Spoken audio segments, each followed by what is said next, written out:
괜찮아요. 제 거로 해도.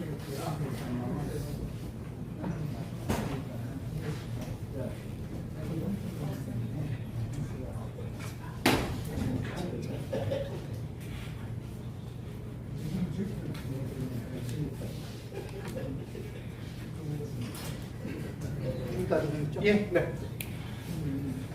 안녕하십니까. 사단법인 유튜브연합회 이종만 이사 인사드리겠습니다.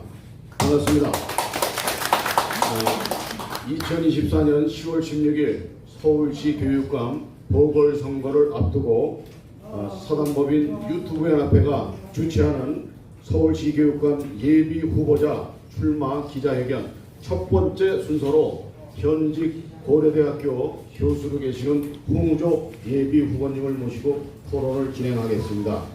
우리 이제 질문은 유튜브 연합회 방송 대표자들 또는 기자분들의 의견을 수렴해서 우리 카메라 출동 기자셨던 우리 이상로 유튜브 방송 대표님이 질문을 하시고 홍우조 예비 후보님께서 답변을 해주시는 이러한 형식으로 진행을 하겠습니다.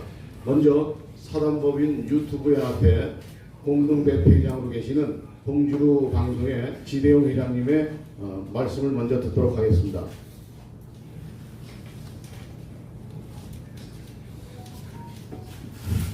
네, 반갑습니다. 그리고 오늘 우파 유튜브 후보 중에 한 분 홍우조 후보님 모시고 우리가 기자회견만 한 것을 감사드리겠습니다. 자, 다름이 아니고 우리 아스팔트 유튜브가 시작된 지가 지금 7년 넘었습니다. 그런데 참 어려운 환경이 있습니다. 거의 다 지금 폭파 다 됐어요. 한 300개 이상 폭파됐는데 제가 2016년 11월 19일 서울역 1차 우리 박근혜 대통령 하해반대 집회에 나왔다가 지금까지 거의 매일 나와서 방송하는데 3번 폭파됐습니다. 15만 구독자가 지금 겨우 400입니다. 천하의 봉주루가 그래서 지금 어려운 환경에서도 우리 참 유튜버들이 나와서 방송하는 걸 고맙게 생각하고 감사합니다. 자. 네, 오늘 예비 후보자 중에 첫 번째 순서 우리 홍우조 고려대학교 교육학과 교수님에 대한 양력을 잠시 말씀드리면 우리 이제 화면에 나와 있듯이 경북 문경에서 출생하셨습니다. 출생하시고 1961년생이니까 우리 나이로는 64세인데 정부에서 한 살을 깎아줘가지고 63세로 표기가 되겠습니다. 서울에서 초중고를 다 나오시고 고대에서 학사, 석사, 위스콘신 메디슨에서 교육과정학 박사를 학위를 따신 분입니다. 또한 창의적이고 가장 혁신적인 교육의 미래 방향을 제시하는 아주 개혁적인 과감하신 우리 예비 후보자입니다. 지금부터 토론을 진행하도록 하겠습니다. 네, 여러분 안녕하십니까. 저는 오늘 서울대학교에서 토론이라고 말씀하셨죠. 토론은 아니고요. 토론은 기자회견입니다. 우리 사단법인 유튜브 연합회에 한 130여 개 회원사가 있습니다. 그분들로부터 사전에 질문을 좀 받았습니다. 원활한 진행을 위해서 제가 대표 질문을 하도록 하겠습니다. 그리고 토론을 하지 못하고 이렇게 개별적으로 이렇게 후보자들을 초청해서 개인적인 질문, 기자회견을 한다. 그래서 여러분들이 그 배경을 잘 알고 있을 것이라고 생각합니다. 자, 시작하도록 하겠습니다. 홍우조 후보님, 예. 교수님이라고 불러도 되겠습니까? 예, 상관없습니다. 편한 대로 하겠습니다. 예, 예. 제가 알기로는 어딘가에서 얼핏 들은 것 같아요. 예. 교육부 장관 후보를 제안 받으셨다 하는 이야기를 제가 얼핏 들었습니다. 예, 한때 박순애 장관이 낙마한 이후에 그러한 제안을 받은 적이 있습니다. 박순애 장관이라면 우리 윤석열 정부 초대 교육부 장관 예, 얼마 못 하셨죠? 예, 예. 이주호 장관 바로 직전이죠. 자, 본격적으로 시작하겠습니다. 지난 여러 번의 그 교육감 선거에서 우파 후보들이 단일화를 이룩하지 못했습니다. 그 결과 좌파 교육감들이 계속해서 당선됐고, 자, 이런 점에 있어서 후보님이 견해를 좀 밝혀주시기를 부탁드리고, 왜 장관직도 뭐 아까 말씀하실 때 제의를 받았는데 응하지 않고 교육감 후보에 나오시는지에 대해서도 설명을 좀 해주십시오. 예, 감사합니다. 존경하는 서울시민 여러분, 고려대학교 교육학과 홍우조 교수입니다. 저는 이제까지의 그 우파 후보들의 단일화 과정을 보면서 제 자신 이번에 아주 깨끗하게 승복하기 위하여 사실 출마했습니다. 그래서 저는 명함밖에 생긴 게 없습니다. 다른 후보들은 보니까 뭐 캠프 조직도 꾸리고 사무실도 내고 비서를 차량에다가 또 뭐 변호사도 대동하고 이런 식으로 소위 말해서 초기 매몰 비용이 워낙 크니까 나중에 이분들이 정말로 끝까지 완주하는 그걸 물러나기 어려운 그런 부분이 있고요. 또 하나는 미안합니다. 반칙이 참 심하더라고요. 제가 들어가 보니까 저는 페어플레이를 하려고 들어왔는데 앞에서는 막 박수 받을 말을 하고 뒤에 가서 정말 손가락질 받을 만한 그런 일을 쓰지 않더라고요.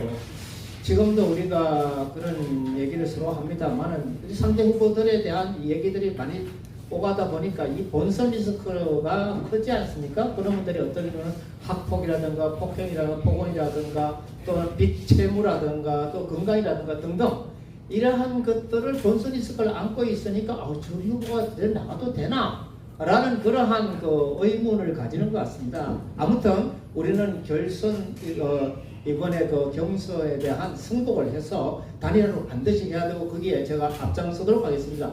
본선에는 리스크 없는 깨끗한 후보가 뽑혀야 하는 이유라고 할 수 있습니다.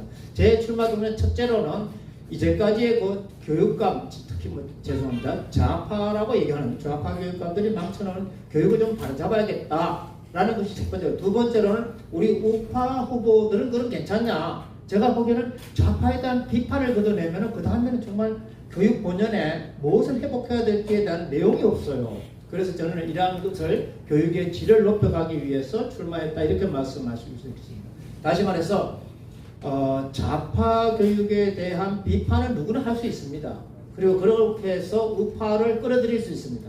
그러나 교육 정책이 알차고 풍부해야지 중도층을 또 학부모들을 서울 시민들을 끌어들일 수 있는 중도 확장성이 있는 거 아닌가? 그러니까 한편으로는 전투력도 있어야 되지만 더 중요한 것은 교육적 전문성이 있어야 된다라고 생각해서 저는 그러한 부분을 지난 40년 동안 연마해 왔기 때문에 그러한 것을 준비한 교육감 후보다 이렇게 말씀을 드릴 수 있겠습니다. 예, 우리 사회는 정치적으로 보면 좌, 중도, 그리고 우 이렇게 그 다양한 스펙트럼이 존재합니다. 우리 홍 후보께서는 본인 스스로가 좌, 중, 우 어느 스펙트럼에 존재하는지 또 학생들에게 동성애 교육과 그 다음에 학생 인권 조례에 대한 견해를 좀 말씀해 주시면 이러한 본인의 이념과 신념이 당선 가능한 수준인가 라고 하는 것까지 말씀해 주시죠. 예, 현재 우리나라가 그 좌우 진영으로 갈라져서 죽기 살기로 정말 싸우는 것 같아요. 정말 정치와 시민사회가 정말 안타깝게 그지 없습니다. 이러다가 정말 우리나라가 어떻게 되나 하는 우려들이 상당히 많습니다. 저는 교육이라는 것은 이러한 점에서 다시 말해서 정치로부터 좀 떨어져 있어야 된다 이렇게 생각합니다. 그래서 제 이번에 구호는 정치는 정치인, 교육은 교육 정책 전문가에게 맡겨야 한다. 저는 이렇게 봅니다. 그래야 미래 세대한테 우리가 새로운 기회를 열어줄 수도 있고 또 나라도 지속 발전 가능하다 이렇게 봅니다. 저의 그 입장을 말씀드린다면 저는 자유민주, 자유시장, 기본권 보장, 공평, 지속가능한 발전, 복지 등의 가치를 추구하는 자유우파이고 친대한민국 애국 집단에 속한다 이렇게 말씀드릴 수 있습니다. 아까 동성애 말씀하셨는데 사실 동성애나 조기성애나 또 젠더 이런 것들은 개인과 사회를 병들게 하고 파괴하는 것입니다. 이를 두고 저희들은 뭐 교육학을 하기 때문에 유전이냐 환경이냐 이런 토론을 합니다. 토론하고 나는데 꼭 제가 이제 마지막에 코멘트를 하죠. 이렇게 합니다. 보통. 여러분 그 동성애에 대해서 뭐 이렇게 지지하는 학생들도 있고 그런데 젊을 때는 그럴 수는 있습니다만은 제가 보기에는 도덕윤리라는 것은 자기한테 가장 소중한 부모, 형제, 자매에게 적용됐으면 하는 것을 불특정 다수에게 학대 적용하는 겁니다. 여러분 혹시 동성애가 그리 좋다면 여러분의 부모, 형제, 자매에게 동성애를 권하고 그들이 바뀌어졌으면 그러면 서울시청학교 가서 엉덩이를 까든 이렇게 할 수 있다고 봅니다. 저는 그렇게 얘기하면은 전에는 10년 전만 해도 학생들이 하고 수긍을 했어요. 근데 얼마 전부터는 학생들이 교수님 대자로 붙일 거예요. 대자보. 네.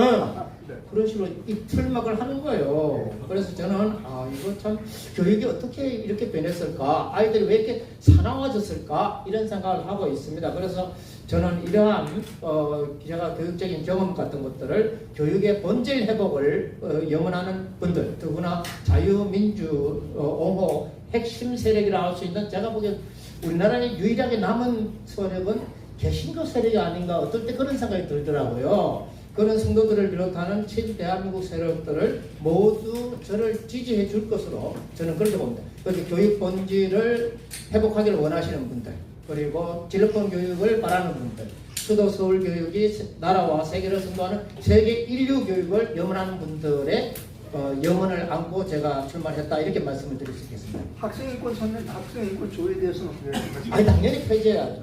그건 학생에도 나쁘고 선생님에도 나쁘고. 학교에서는요, 영어를 써서 죄송합니다만 no discipline, no disciple라는 말이 있습니다. 다시 말해서 훈육이 없으면 제자가 없다. 한마디로 그렇게 말씀할 수 있습니다. 그런 점으로 우리는 할아버지가 손주를, 또는 아버지가 자녀를, 또 삼촌이나 이모 고모가 조카 진료를 가르치듯이 어떻게 그걸 가르칠 때 좋게만 가르칠 수 없죠. 어때는 잘못하면 따끔하게 눈물이 쏙 빠지도록 할 때가 있어야 됩니다. 그렇기 때문에 훈육 없는 교육은 제자를 못 기른다, 저는 이렇게 봅니다. 자, 이제 교과서에 대해서 좀 여쭤보겠습니다. 예. 이제 우리 학교 초등학교 사교과서를 보면 민중미주 사관이 판을 치고 있다. 그렇죠. 하는 주장이 있습니다. 또 교사 선생님들도 전교조 선생님들이 상당히 많이 학교에 계신다. 이에 대한 부분의 대책은 무엇인지 좀 말씀해 주시죠. 참으로 난감합니다. 저는 한 4, 5년 전부터 우리 저 뒤에 계십니다만 이메일 교수님이나 김동원 소장님 여러분들하고 또 역사학자 이런 분들하고 제가 두레수도원의 김진호 목사님의 도움을 받아서 계속해서 한 20여 차례 이런 이제 활동을 했어요. 그래서 우리나라 사회 또는 역사 교과서가 어떻게 되어 있는가를 사실 살펴봤습니다. 제목을 좀 살펴볼게요. 교과서에 나타난 역사 왜곡이라는 책을 쓰셨어요. 교과서에 나타난 역사 왜곡이라는 책. 또 이런 책도 있죠.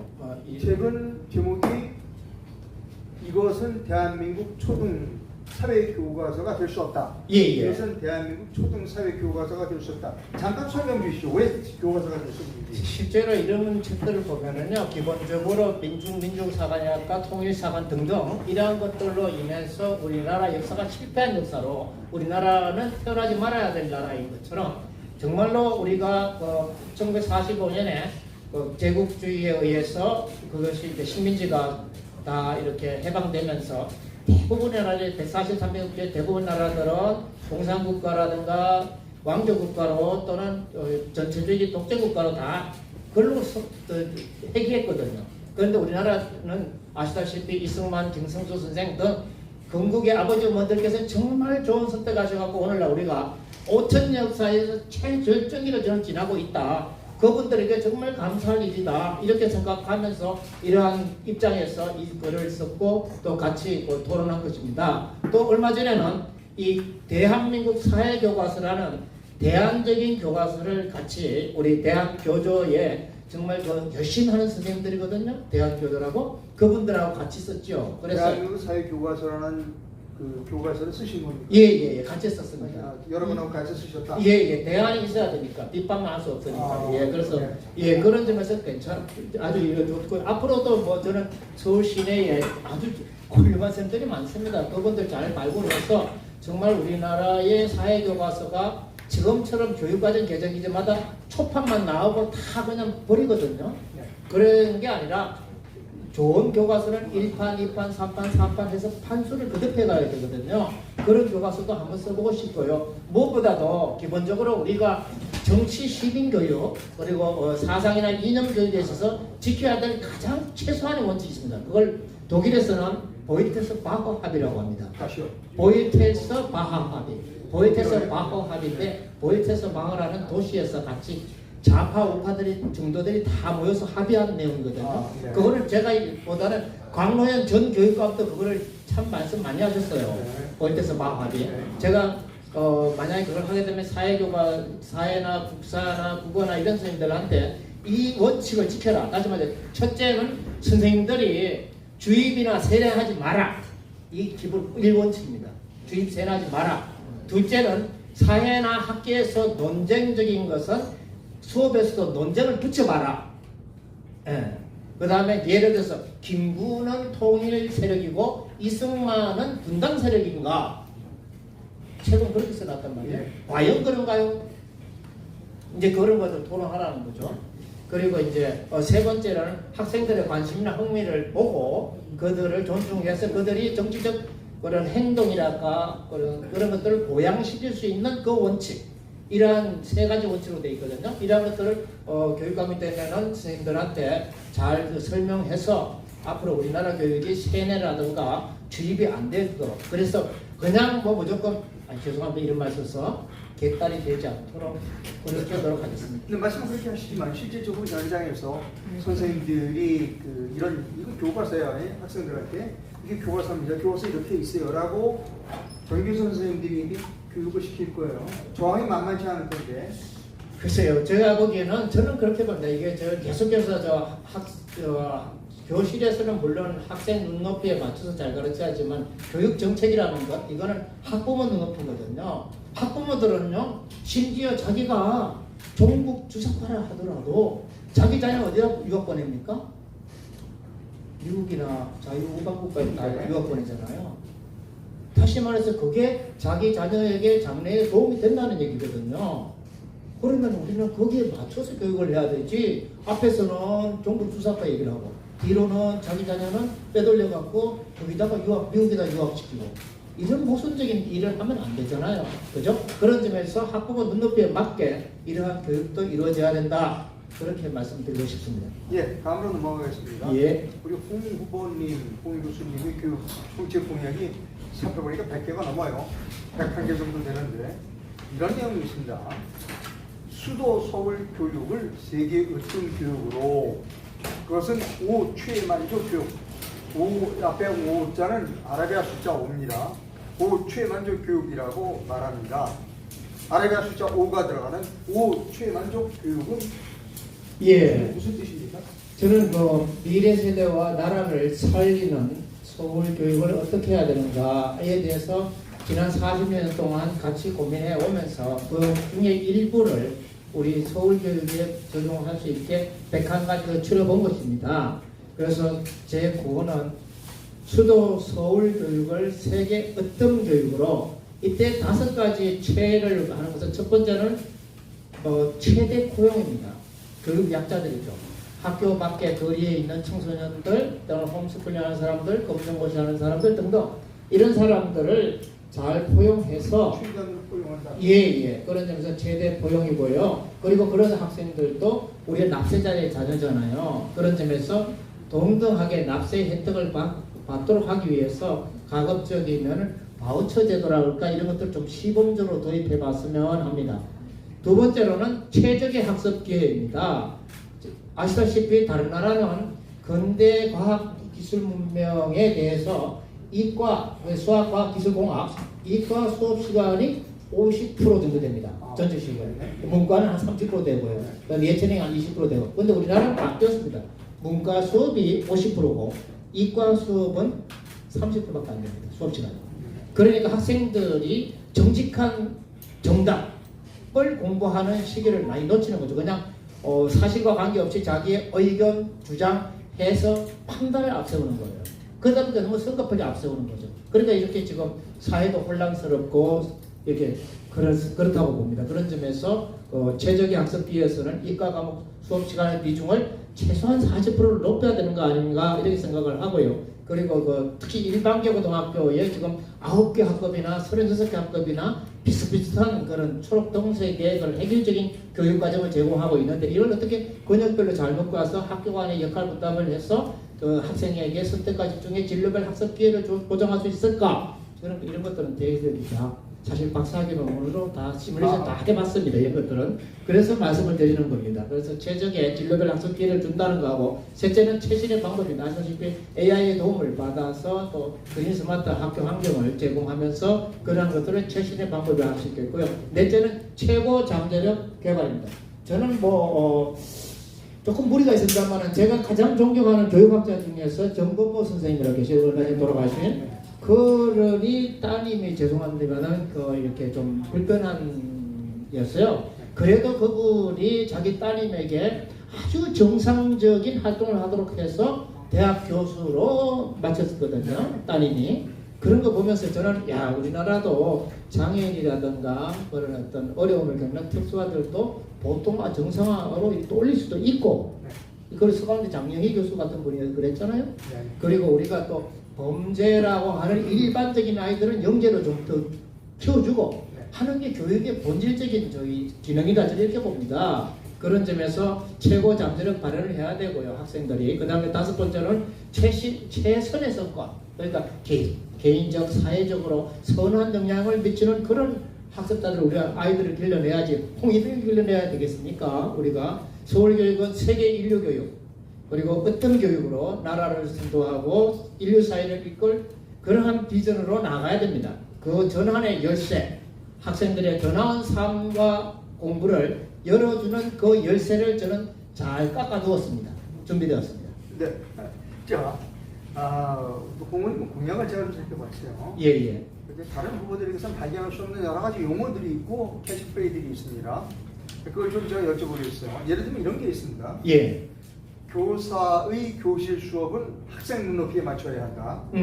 근데 교육감의 교육 정책은 학부모 눈높이에 맞춰야 된다. 예. 그러니까 다시 말씀드리면 선생님들은 학생 눈높이에 맞춰야 하고 교육감은 그 학부모 눈높이에 맞춰야 한다는 슬로건이 있고요. 예. 또 서울 학생 재능 인증제, 또 IB를 넘어 KB화로, 바우처 제도, 디지털 쉼표, 예. 학생 성장 절대 평가. 조금 처음 저 부분은 슬로건과 용어들이 있어요. 예. 뭐 시간이 가는 대로 조금씩 하나 좀 설명해 주십시오. 예. 말씀하신 대로 교육감은 학부모 눈높이입니다. 여러분 생각해 보십시오.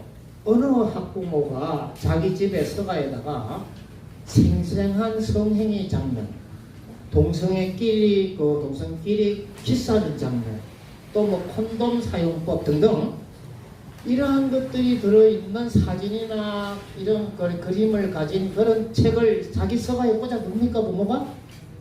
그렇진 않겠죠. 그렇죠. 네. 자, 저는 그 학부모 눈높이 그런 거라고 봅니다. 학부모들이 그래야 되는데 제가 만약 교육감이 되면 제일 먼저 첫 번째 할 사업은 한 달 동안 기회를 주겠습니다. 예를 주겠습니다. 지금 17개 공공도서관이 있고 그리고 학교마다 도서관이 있고 그리고 학급마다 학급 문고가 있어요. 자, 각각 도서관장, 학교장 그리고 담임선생님은 이 개정 교육 과정에 따라서 온전한 또는 안전한 성교육 이상을 넘어서는 태폐적이고 문란한 그러한 것을 가르치는 책들은 다 끌어내시오. 그리고 전시하시오. 그리고 그동안 우리가 학부모들에게 학생들을 잘못 가르쳤으니 학부모들에게 시민들에게 사과를 해야 됩니다. 지금 아이들이 결혼도 안 하겠다, 출산도 안 하겠다, 다 교육의 결과거든요. 그런 점에서 이러한 것들을 여러분은 어떻게 생각할지 모르지만 저는 그 일부터 처음에 시작할 것입니다.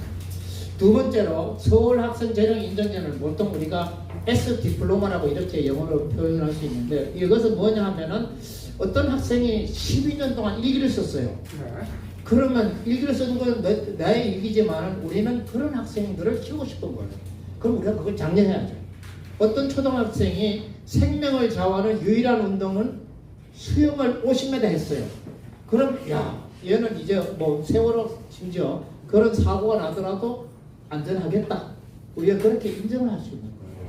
마찬가지로 올림피아드라든가 또는 뭐 이 기능올림픽 등등에서 또는 뭐 국가직무 능력표준 NC에서나 이런 데서 높은 성취를 했을 경우 우리가 생활의 달인처럼 그런 학생들을 격려하자는 겁니다. 그래서 우리가 공산주의나 사회주의는 지시나 명령으로 하지만 우리 체제가 우수한 것은 그런 인센티브를 줘서 자발적으로 학생이 상향 성취하도록 그렇게 하는 제도가 바로 서울학생 재능 인정제다 이렇게 말씀을 드릴 수 있고요. 그 다음에 이제 IB를 KB하다. IB는 사실 뭐 2004년부터 제가 우리나라에다가 퍼뜨리기 시작했는데 지금은 제 제자들이 다 나와서 각 학교에도 설치하고 또 이렇게 전국에 전도사가 돼서 대구교육청, 제주교육청은 다 제자들이 다 하고 있습니다만은 제가 IB를 처음 소개했음에도 불구하고 IB는 고등학교 DP가 제일 좋고요. 그 다음에 중학교 MIP가 그 다음에 좋아요. 초등학교 PYP는 사실 품질이 많이 떨어집니다. 그래서 죄송한데 IB가 뭐예요? 인터내셔널 바ccalaureate라고 그래갖고 세계적으로 죄송합니다. 떠도는 학생들 있잖아요. 그러니까 외교관, 주재원, 상사원 이 자녀들에게 어떻게 옮겨 다니기 때문에 국제 교육의 표준을 세우는 교육 프로그램이 IB입니다. 인터내셔널 바ccalaureate. 바ccalaureate. 예, 바ccalaureate. 그래서 그거를 우리가 지금은 한 1968년부터 시작됐기 때문에 전 세계적으로 가장 우수한 프로그램으로 우리가 칩니다. 특히 대학에서는. KB는 뭡니까? KB는 코리안. 우리도 우리도 그거 이상으로 좋은 프로그램을 만들자 이런 뜻으로 이렇게 말씀을 드린 거고요. 다만 제가 아까 그 MIP가 이제 좀 좋은데도 불구하고 문제가 있다 하는 것은 이런 거예요. 가령 이 사람들이 장사 속으로 IB를 공산주의의 국가에도 팔아먹기 위해서 리버티랄까 프리덤을 안 가르쳐요. 그리고 이슬람 국가에도 팔아먹기 위해서 휴먼 라이트, 그러니까 인권이라든가 여성 인권에 대해서 안 가르쳐요. 세 번째로 빈부 격차가 심한 그런 전체주의 공산주의 전체주의 국가에서도 하기 위해서 에코티라 하는 공평 같은 개념을 안 가르쳐요. 그래서 우리는 거기 함정에 빠지면 안 된다. 그러면 역사나 교육이 왜곡되기 때문에 우리는 그러한 것들을 반드시 포함해서 가르치자 하는 것이 바로 제가 IB를 주창한 또는 IB를 소개한 사람으로서 지금까지 IB에 대한 평가이고요. 그래서 KB화해야 된다 말씀을 드리고 디지털 심판은 그런 거죠. 뭐 학교에다가 청청에다가 또는 뭐 학급별로 유선전화 비상전화를 두고 대신 학생들이 일과 중에 SNS 중독이나 이런 게 안 일어나도록 가급적이면 프랑스나 또는 뭐 이런 나라에서 지금 중학생까지는 가급적 그걸 못 쓰게 하잖아요. 일과 중에 우리도 이제 그런 디지털 시스템을 갖자는 거예요. 또 학부모들도 아마 좋아하고 그럴 것 같습니다. 그 핸드폰 사용을 일과 중에 좀 시작 이런 얘기고요. 마지막으로 학생 성장 절대평가라는 것은 저는 항상 그런 생각을 하고 있어요. 저도 그렇고 뭐 공무원들도 그렇고 다들 그렇지만은 학생에게는 시험이 공부입니다. 맞죠? 학생에게는 시험이 공부입니다. 그렇기 때문에 우리는 디지털 시대에 학생이 더 스마트해져야 됩니다. 그래서 저는 서울에서의 그런 서술형, 논술형, 수행형 평가하고요. 학기 중에 치고 그 다음에 여름 방학 때 선생님들이 채점하면 되거든요. 그렇게 또 전국 단위에도 그런 시험을 치고 또 국제 학력 비교 평가에서 그렇게 쳐서 지금은 서울이요 또는 우리나라가 아프리카 국가를 포함해서 상위권에 있다 이렇게 아주 이렇게 두루뭉실하게 넘어갑니다. 근데 제가 보기엔 그게 아니다. 2017년 이후로 계속 하향을 하고 있습니다. 계속 뒷걸음질 치고 있습니다. 우리나라 학력이. 그래서는 안 될 것입니다. 상하이나 싱가포르 보세요. 우리 서울교육은 충분히 상하이, 싱가포르 이상으로 학생들의 학력을 높여줄 수 있다 저는 그렇게 보고 있습니다. 그러니까 학생들의 학력을 높이기 위해서 그 평가를 자주 그리고 정확히 하자 이런 말씀이십니다. 좋은 고품질의 서술형 평가. 예를 들어서 초등학교 1학년 같으면 단어를 받아쓰기 하잖아요. 네. 그 다음에 이제 한 문장으로 답을 하잖아요. 네. 그 다음에 한 문단으로 답하고 그 다음에 서론 결론 답하고 그 다음에는 기성정 결론 답한단 말입니다. 네. 이러한 식으로 학교 그저 올라가면서 우리가 그 학생들에게 그러한 능력, 사고 능력이라든가 이러한 것들을 길러줘야 됩니다. 비판적 사고 능력, 창의적 사고 능력 그걸 기르기 위해서 학생 성장 자꾸 잘한다는 거죠. 성장 절대 평가를 하자는 거예요. 그냥 자기 임의 평가가 아니라 선생님들이 임의 평가. 아이비가 아까 좋은 점이랄까 아이비가 우수해진 것은 자기가 낸 시험 문제라든가 자기가 한 채점이 전 세계적으로 다 공개돼요. 그래서 정말 시험을 너무 쉽게 냈을 경우는 그 시험에서 받은 학생들은 다 깎여요. 그런데 너무 엄격하게 하게 되면은 또 학생들이 손해보잖아요. 그거는 손해를 감수해야 돼요. 그렇기 때문에 IB가 전 세계로 좋아진 것은 전 세계적으로 공개했기 때문에 채점이라고 출제를 그런 식으로 우리도 그렇게 갈 수 있다 이렇게 말씀을 드리는 겁니다. 자, 바우처 제도에 대한 언급이 좀 부족하셨어요. 예. 그 바우처는 아까도 말씀드렸지만 우리가 이렇게 보면은요, 지금 뭐 학교 밖의 청소년들이 대체로 연 5만 명씩이나 된대요. 그리고 사실 대안학교를 가든지 홈스쿨을 하든지 또는 뭐 종교계 분술학교에 가든지 또는 뭐 검정고시를 학원 다니든 그런 학생들도 공부하고 학습하는 상황이 있을 때 우리는 그들을 못 보충해야 되냐? 저는 아니라는 거예요. 그런 점에서 학습 비용을 우리가 좀 도와주고 또 어떤 경우는 예를 들어서 고등학생이 됐는데 집이 가난해가지고 한 번도 해외 못 나가봤어요. 그럼 첫 여건, 첫 해외 탐방은 누가 도와줘야 될까요? 저는 우리 사회가 교육감이 다른 엉뚱한 돈 안 쓰고 그런 가난한 학생들에게 그런 기회를 줘야 되지 않겠나. 갑자기 제가 마음이 울컥해지네. 울먹이지는데 그래야 되지 않겠나. 저희들도 가난한 시절을 겪었잖아요. 그죠? 겪었기 때문에 그런 학생들에게 길을 열어주자 하는 것이 바우처입니다. 자, 그 바우처에 대해서 제가 조금 더 깊이 있게 여쭤보겠습니다. 그 교육 상품권이라고 불러도 됩니까? 뭐 그렇게도 말씀하실 수 있지만은 제가 보기에는 교육비 지불 보증 수표라고 흔히 이렇게 얘기합니다. 교육비를 그렇게 학생한테 주는 게 아니라 그 돈을 그거를 교육기관에 갖다 내면은 교육기관에서 교육청으로부터 그 비용을 받고 학생들을 교육하는 거죠. 예.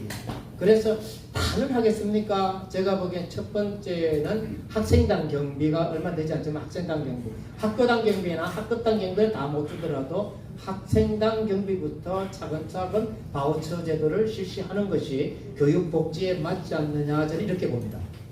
자, 지금 여러분 시청자분께서는 사단법인 유튜브 연합회가 주최하는 서울시 교육감 예비후보자 출마 기자회견 내용을 시청하고 계십니다. 네, 홍후조 예비후보님에 대한 질문을 계속해서 이어나가도록 합니다. 여기 지금 플로어에 대한민국의 애국 독립 저널리스트들은 다 모신 것 같습니다. 자, 계속하겠습니다. 예. 자, 홍후보님 공약 중에 학교 선생님들에 관한 부분이 있습니다. 예. 아까 지금까지 좀 학생들에 대한 얘기만 하셨어요. 예. 이제 선생님에 대한 말씀이 이제 들어가야 될 부분이에요. 예. 우수하고 예. 열의가 있는 선생님, 예. 또 교직원, 예. 공무직을 격려하겠다. 네. 무슨 뜻입니까? 뭐 다 이렇게 각각 교원들, 그다음에 행정직원들, 공무직에 다 일일이 말씀을 드려야겠지만 우선 교사에 대해서 말씀드립니다. 교사 중에서도 저는 교단에서 직접 학생을 가르치는 선생님들에 대해서 말씀을 드리고 싶습니다. 제가 저기 교육학을 공부하면서 헛소리를 안 하기 위해서 허공에 뜬구름 잡는 얘기를 안 하기 위해서 젊을 때 산업체 부설학교라는 아주 열악한 환경에 여고에서 신의여고라고 여고에서 2년간 교무부장 교사를 했어요. 그때 이제 교감선도 안 계셨기 때문에 제가 교감을 대리했는데 그때 제가 선생님한테 부탁을 했어요. 한 손으로는 교과 수업 지도하시고 다른 한 손으로는 학생생활 진로 지도를 하십시오. 다른 모든 외부에서 오는 공문이나 지시 같은 건 제가 다 받아내겠습니다. 라고 하면서 선생님한테 본업 충실을 하십시오. 라고 제가 주문을 했습니다. 작물을 없애드리겠습니다. 그렇습니다. 그래서 그럼 잡문 누가 했냐? 제가 처리했죠.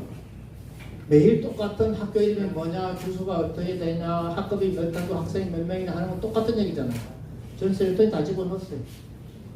그래서 경기도 교육청으로부터 혼났죠. 혼나기는. 그래도 저는 그 교사는 본업에 충실해야 된다고 봅니다. 그리고 그 제가 보기에는 언젠가는 공문도 그 생산하는 사람들이 줄어야지 사실은 공문이 없어집니다. 네. 공문을 생산하는 사람들이 학교 밖에 얼마나 많습니까? 우리나라 보면 국교비, 교육부, 17개 시도교육청, 176개 교육지원청, 360여 개의 직속기관, 거기에 무수하게 많은 교육 분야의 소위 목소리가 큰 분들이 거기 있어요. 그러니까 학교에서 교사와 학생이 가르치고 배우는 이러한 것들은 뒷전이에요.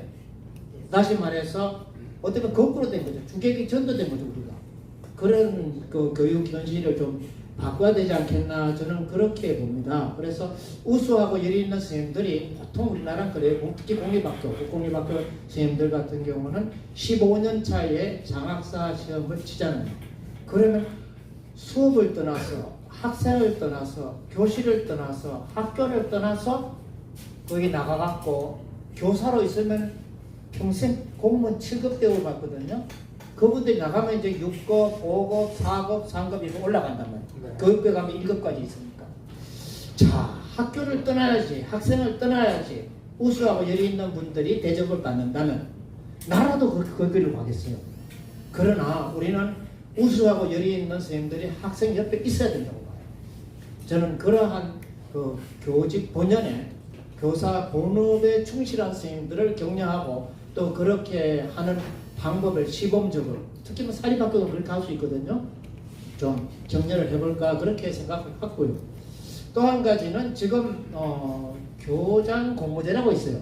그게 공모제. 예, 맞습니다. 교사를 중교사를 끌어올려 갖고 이렇게 네, 예. 벼락으로 이렇게 그 출세한다 네, 변경 예. 교장을 맡기는데 아니 교감을 안 붙이다 보니까 마치 소대장 하다가 저기 뭐랄까 연대장 이상 또는 뭐 그보다도 사단장을 하는 거죠. 그냥. 이랬어야 되겠습니까? 그러니까 무엇이 어려운지를 모르고 제대로 학교 업무가 어떤지 모르고 교감도 안 붙이는 학교에서 교감 보통 악역이라고 하거든요. 네. 교장 선생님은 이렇게 하고 교장 선생님, 교감 선생님 악역인데 그 교감을 안 붙이니까 학교 업무를 잘 모르는 거예요. 그래서 지금 교장 공모제를 하는데 저는 그렇게 보지 않습니다. 교사로부터 교감을 공모하고 교감들 중에서 교장을 공모하고 이게 합리적이고 좋은 거잖아요. 그래서 저는 교감 공모제도 한번 도입해서 이렇게 차근차근 선생님들이 그러면서 또 어떻게 보면 점수 따는 대로가 아니라 좀 정말 잘 가르치는 분들, 아이들을 잘 가르치고 또 선생님들 간의 융화를 잘 하시는 그런 분들을 격려해서 그런 분들로 하여금 교감이 되게 하고 나중에 교장이 되게 하는 그러한 것도 한번 해보면 좋겠다 이렇게 제안을 드리는 겁니다. 예, 여러 번 말씀하신 걸 제가 기억하는데요. 부모님께서 교육관의 진로 지도를 처음 제시하여 교과서가 고쳐지는 등 내가 많은 성과를 입었다고 말씀하신 게 있어요. 무슨 내용입니까? 예, 우리나라에서 사실은 교육의 최종, 그러니까 모든 학습자의 공식적 최종 교육은 직업 준비 교육입니다. 그 사람이 중학교를 나왔던, 그다음에 고등학교를 나와서 사회에 나가든, 대학 또는 대학원을 나와서 사회에 나가든, 최종 교육은 직업 준비 교육이거든요.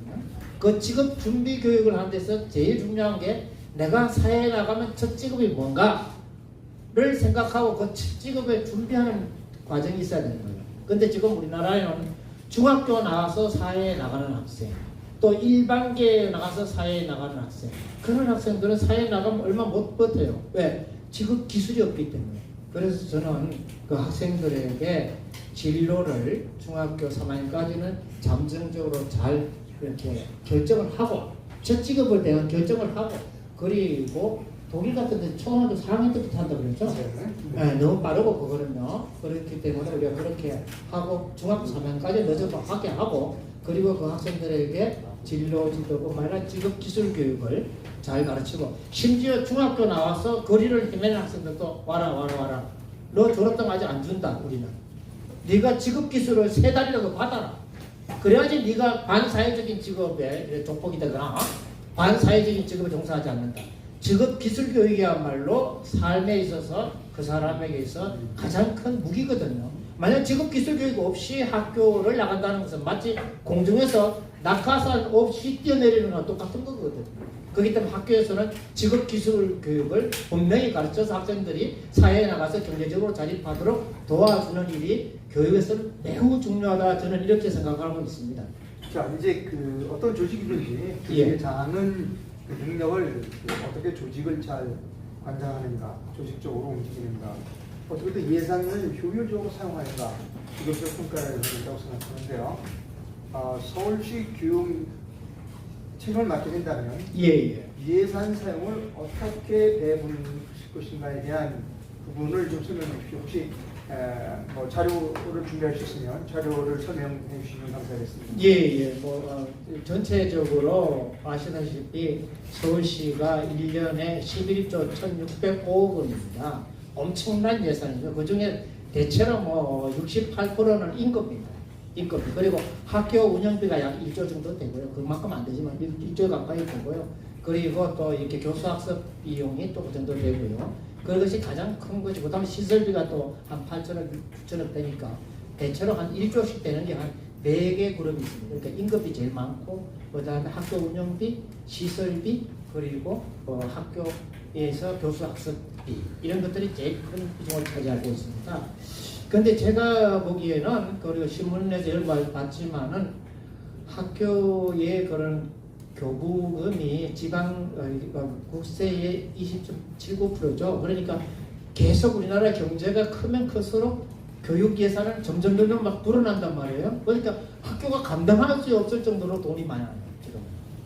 그런데 아까 제가 보기에는 그런 학생들, 고등학교 될 때까지 여건 한번 못 만들어 본 학생들, 이런 또 이렇게 학교를 잠시 떠났다고 해서 그 학생들이 학습 기회를 못 얻는 학생들, 이런 것에 대해서 저는 다시 한번 보고 초점을 맞추고 선심성 예산, 예를 들어서 패드를 준다든가 이렇게 해서 아이들한테 오히려 SNS 중독을 불러일으키든가 이런 것보다는 선심성 예산을 삭감하거나 아니면 아예 삭제하거나 해서 가급적이면 본업에 충실하는 그러한 교수 학습 지원에 초점을 맞추고 또 저소득층의 그 자녀들의 학습비를 지원하는데 우선권을 두려고 그렇게 생각하고 있습니다.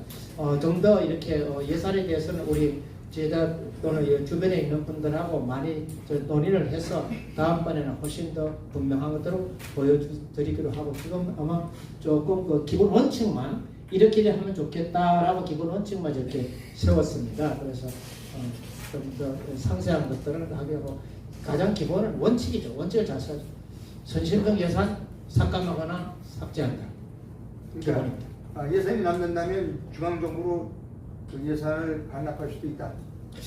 그게보다는 저는 지금은 교부금 자체를 거기서 불용 예산이라 하더라도 웬만큼 자꾸 쓰게 돼 있어요. 그러니까 아니면 빚을 갚거나. 네. 예. 그런 점에서 제가 보기에는 또 반납 이런 건 없는 줄 알고 있습니다. 그래서 그 지방의 그런 교육청이나 이런 데에서 갖고 있는 채무를 갚는다든가 또 이런 일에도 쓰고 그런 줄 알고 있습니다. 예. 자, 아까 모두에도 말씀을 주셨습니다만, 예. 본인은 다른 사람에 비해서 구설수에 올른다든가 리스크가 있지 않다, 이렇게 말씀을 하셨어요. 사람들마다 약점이 있지 않겠습니까? 예. 본인이 혹시 약점을 포함해서 지금까지 말씀 주시지 않은 부분 내용을 좀 설명해 주십시오. 글쎄요, 저는 약점 없는 약간 인상이 없죠. 그렇죠. 네. 사실 들여다볼수록 자기 자신의 부족함을 많이 느끼죠. 제 같은 경우는 내 주제에 고려대학교 교육학과 교수만 해도 가분한데 뭘 이런 생각을 또 해봅니다. 그리고 네. 또 동료들도 지금 이제 정년 얼마 안 남았는데 편하게 살지 뭘 그렇게 가시밭길에 들어가려 하느냐 이런 말을 합니다. 그러나 저는 이제 수년 전만 하더라도 제자들이 많이 있었고 그래갖고 그 제자들에게 도움을 주기 위해서 나는 아직은 교직을 또는 연구실을 떠날 때가 아니다 이렇게 생각을 했는데 워낙 요즘 교육 환경이 이렇게 악화되다 보니까 구원 투수로도 나가야겠다 이런 마음으로 지금 섰습니다. 섰고 그래서 제의 약점은 아무래도 그 연구실에서 이상적인 조사보다 이상적인 연구 개발을 너무 많이 했다는 거. 네.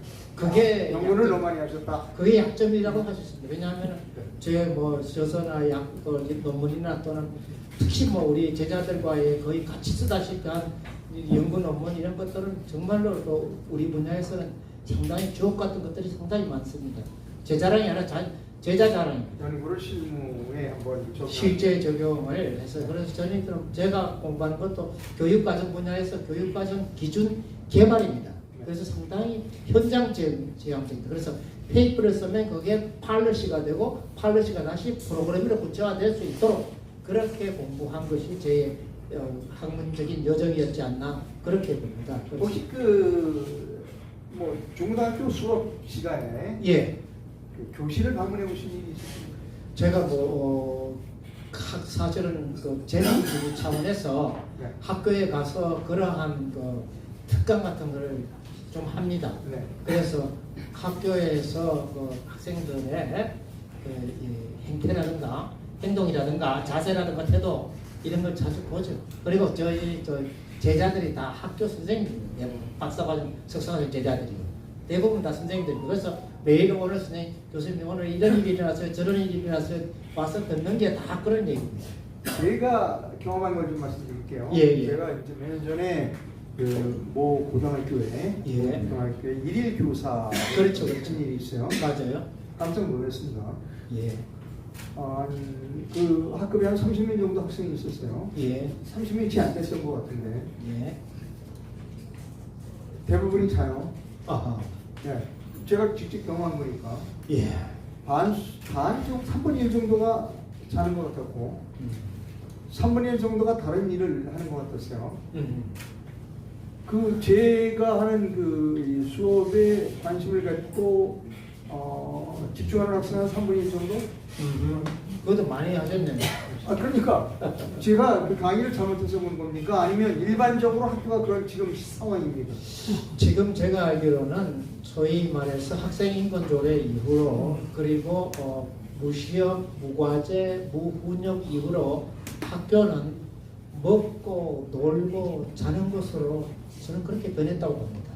다시 이거를 우리가 전환하지 않으면 나라이든 개인이든 우리 사회이든 희망이 없지 않나 그런 점에서 우리는 다시 이거를 되돌려야 된다 그렇게 생각하고 제가 이번에 출마를 한 겁니다. 학생한테 제가 물어봤어요. 다른 학생한테. 아니 저 학생은 왜 지금 자느냐. 그랬더니 그 학생이 아니 쟤는 계속 자요 수업 시간에. 그래서 아니 그럼 나 일일 교사니까 상관없지만 저 학생 계속 자면 그 학교 선생님들은 쟤 안 깨우냐. 그랬더니 대답이 충격적이었어요. 내비둬요. 안 깨운다는 겁니다. 이거 알고 계십니까? 예. 어떻게 얘기해요? 그대로 안 깨울 겁니까? 아닙니다. 저는 그렇게 생각하지 않습니다. 우리는 그 학생들에게 희망, 학생들에게 목표, 학생들에게 꿈을 다시 심어줘야 됩니다. 그리고 우리들이 그들에게 있어서 일종의 그런 사명, 미션 이런 것도 심어줘야 된다고 봅니다. 자, 우리가 한 세대 만에 또는 두 세대 만에 5천년 역사상 가장 최절정의 나라를 만들었다. 자, 다음 세대는 여러분한테 바톤을 우리가 주려고 한다. 여러분 그 바톤을 이어받아야 된다. 여기 노벨상 후보자도 나와야 되고 올림픽 가서 금메달 따는 사람도 나와야 되고 비농올림픽에 가서 정말 우수한 성적을 내는 사람도 나와야 되고 각자 자기 분야에서 360도 방향에서 우리 학생들이 꿈을 안고 나갈 수 있도록 저는 아까 그 서울 학생 재능 그런 뭐랄까 이 인증제와 같은 그런 걸 통해서 예를 들어서 꼭 뭐 이렇게 잘 먹고 잘 살고 낼 게 아니라 수화와 점자를 배워서 봉사하는 활동 우리는 그런 학생들도 격려해야 되거든요. 그게 이제 서울 학생 재능 인증제라고 제가 제안한 것인데 그런 식으로 우리는 다시 그 학생이 열심을 가지고 한참 그러고 집중해서 공부할 때잖아요. 그것을 우리가 다시 덜 깨워야 되지 않겠나. 그래서 흥미나 관심이나 소질이나 적성이나 진로를 밝히 알 수 있도록 그걸 찾아주는데 더 많은 노력을 기울여야 되지 않겠나 이렇게 봅니다. 예. 제 개인적인 경험을 좀 더 말씀드립니다. 이제 예. 저희 아들은 뭐 벌써 많이 커서 지금 뭐 승자까지는 안 버리는데 고등학교 다닐 때 얘기입니다. 오전 수업밖에 안 해요. 어느 학교라고 말씀 안 드리겠습니다. 예. 아니 뭘 오전 수업만 하냐 그랬더니 자기네 학교는 오전 수업 끝내고 오후에는 학원에 가라고 오전 수업밖에 안 한답니다. 아셨어요? 예. 어떻게 하실 거예요? 저희들도 학교 다닐 때 주요한 교과목에 대한 그런 이 시험 준비를 위해서 이 선생님들이 자습을 시키는 경우가 많았습니다. 소위 말하는 시험에 안 나오는 과목 공부를 그렇게 시켰죠. 그런데 아시다시피 우리나라의 대학 입시랄까 이러한 교과목들이 진로별로 타당하지 않아서 그래요. 우리나라는 대학 입시를 만들 때 설계할 때 신뢰성도 있고 또 형평성도 있고 또는 뭐 여러 가지로 잘 만드는 객관성도 있고 만드는데 타당성이 없는 거예요. 그러니까 예를 들어서 의사 되는데 어떤 공부가 제일 필요합니까? 묻는다면 만약에 수술하는 외과 의사한테 바느질 솜씨겠죠. 예를 들어서 칼 솜씨고 또는 뭐 하체가 튼튼해야 되고 또는 뭐 헛내려야 하고 이런 것들이 중요하잖아요. 그런 식으로 우리가 해야 되는데 그런 진로별로 타당한 입시를 아직 못 만들었기 때문에 그냥 국영수 중심 또는 더 나가서 국영수 사과 중심으로 입시를 그렇게 객관적이고 신뢰롭게 만들었을 뿐이지 투명하게 만들었을 뿐이지 타당한 입시를 아직 못 만들었기 한목적적인 입시를 못 만들었기 때문에 아이들에게 길을 못 주고 있다고 저는 그렇게 봅니다. 자 이제 3분 정도 시간이 남았습니다. 예. 혹시 제가 질문에서 빠진 게 있다든가 시청자 또 유권자 여러분들에게 꼭 드리고 싶은 말씀 있으면 한 2분 정도의 말씀해 주시면 감사하겠습니다. 고맙습니다. 그동안 수고 많았습니다. 예, 저 수고 많으셨습니다. 네.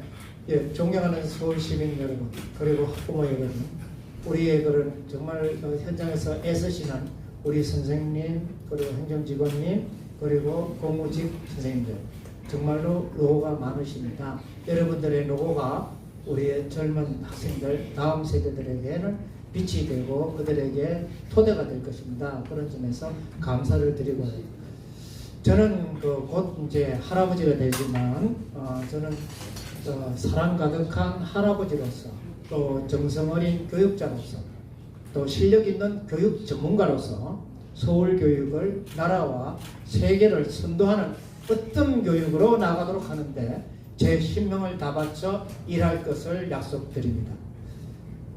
찾아보십시오. 13명이 출마했습니다. 거기에는 정치가도 있고요. 거기에는 그냥 떠내기 같은 사람도 있고요.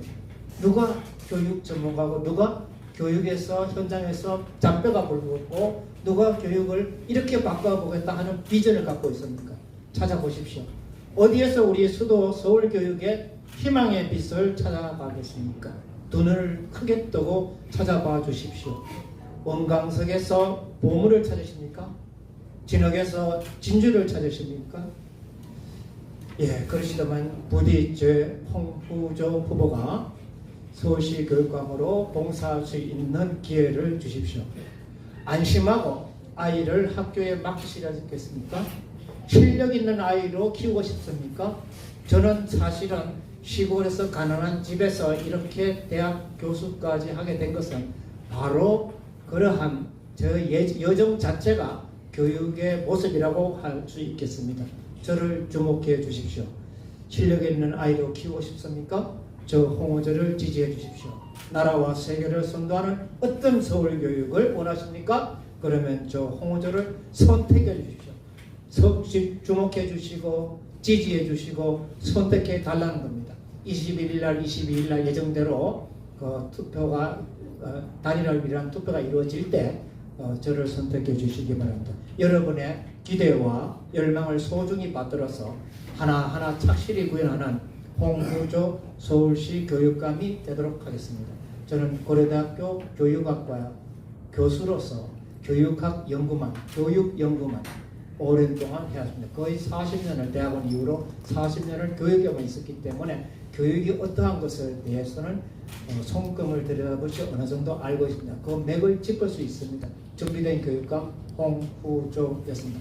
감사합니다. 예, 수고하셨습니다. 고맙습니다.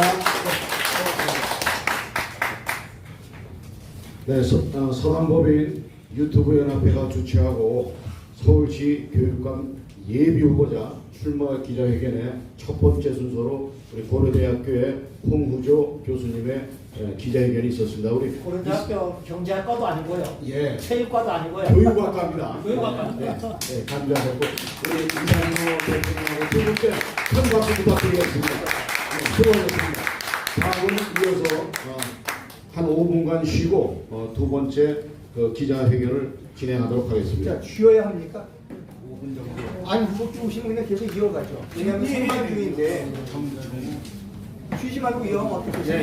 예, 그냥 가십시다. 예. 계속 가죠. 왜냐하면 방송을 끊으면 시청자들이 자리를 뜹니다. 여러분 지금 찾아보이는 한국 네. 유튜브 연합회가 주최하는 서울시 교육감 예비 후보자 출마 기자회견을 시청하고 계십니다. 첫 번째 후보는